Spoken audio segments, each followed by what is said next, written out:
PR পদ্ধতিতে সবথেকে ভালো হয়। না, আমলিক সরকার আমলে ভোট কেন্দ্রে যেতে পারি নাই। না, ভোট দিতে পারিনি, যাই দিছি ভোট হয়ে গেছে। আগে যেভাবে নির্বাচন হয়েছে এভাবে করে অনেক জায়গায় ভোট চুরি হয়। পিআর পদ্ধতি ছাড়া যদি অন্যভাবে ভোট যদি হয় তাহলে ওই আগের সিস্টেমই চলবে এবং কি ওই চুরি সিস্টেম থাকবেই।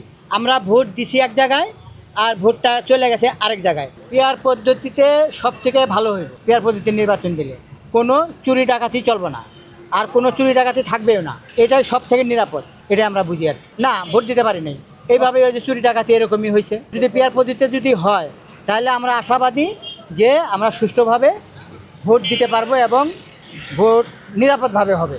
ওরা যে বলে না পিআর পদ্ধতিতে নির্বাচন হইলে নাকি ওই ওই ওরা ওই আসতে চাইতেছে না, কিন্তু পিআর পদ্ধতি ছাড়া কোনো ভোটই হওয়া যাবে না, হবেই না। তার কারণ পিআর পদ্ধতি ছাড়াও অন্যভাবে গেলেই আগের মতন হয়ে যাবে। এটা আমরা সঠিক বলতে পারলাম না। এখন 26 সালে নির্বাচন হয় কি না সেটা আমরা সঠিকভাবে বলতে পারলাম না। যদি নির্বাচন হয় তাহলে পিআর পদ্ধতিই হবে। এবার নির্বাচনটা অন্যান্য নির্বাচনের থেকে অনেক উন্নত হবে এবং কি অনেক নিরপেক্ষ হবে।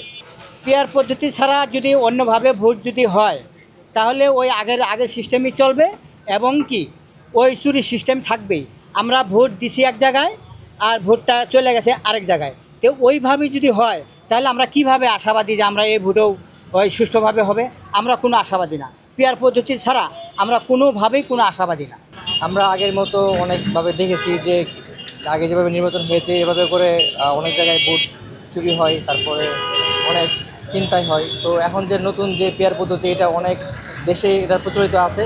তো এটা যদি আমাদের দেশে এটা চালু হয় তাহলে অনেক ভালো হবে। এই জন্য যে সবাই সংসদে আসন পাবে, সেই হিসাবে আমরা সবাই আশাবাদী যে পিআর পদ্ধতির মাধ্যমে এবার সূচনা হোক বাংলাদেশে। অন্তত একবার হলেও এটা হওয়া উচিত, যে জাতি এবং আমরা জনগণ যেন দেখতে পারি যে এখন রাজনীতিবিদরা কতটুকু পাস করতে পারে, কতটুকু সংসদে আসন গ্রহণ করতে পারে। হ্যাঁ, ইসলামী যে দলগুলো পিআর পদ্ধতি চাচ্ছে এটা তারা হচ্ছে জনগণের যে আছে যে মন মানসিকতা ধারণ করে সেটাই প্রকাশ করতেছে। তো আমি তাদের সাথে একমতই পোষণ করছি, কারণ তারা চায় যে জনগণের প্রত্যেকটা দল থেকেই যেন পার্সেন্টেজ হিসাবে তাদের প্রতিনিধিরা হচ্ছে সংসদে আসন গ্রহণ করতে পারে। আর আরেকটা কথা হচ্ছে যে পিআর পদ্ধতিতে ভোট দিলে প্রত্যেকটা ভোটই হচ্ছে যে সুফল হবে, বিফলে একটাও যাবে না।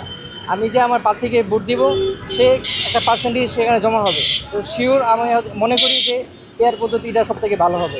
হ্যাঁ, আমরা সুষ্ঠু ভালো একটা নিরপেক্ষ নির্বাচন চাই আর কি। আমরা না, পিআর পদ্ধতির নির্বাচন এটা কোনো না, এগুলা গ্রহণযোগ্য না। এগুলো হলো বাউতাবাজি। এগুলা যারা পাইবো না, আসন পাইবো না, এরা চাইতেছে এগুলা করার জন্য।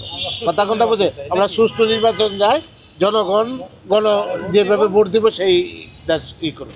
না, আমলিক সরকার আমলে ভোট কেন্দ্রে যেতে পারি নাই, ভোট দিতে পারি নাই। ভোট হয়ে গেছে কেন্দ্রের থেকে আমাদেরকে করে নিচ্ছে, মামলা খাইয়া। তো আমরা এমনি হয়ে গেছি। কথা বলছেন? হ্যাঁ, ভোট দিব, অবশ্যই দিব। তো ভোট দেবো না কেন?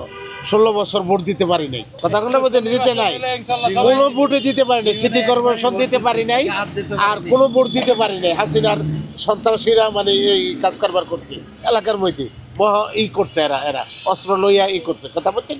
এরা এই অবস্থা করছে। না, এখন কোনো ভোট ভয় নাই, ইনশাল্লাহ।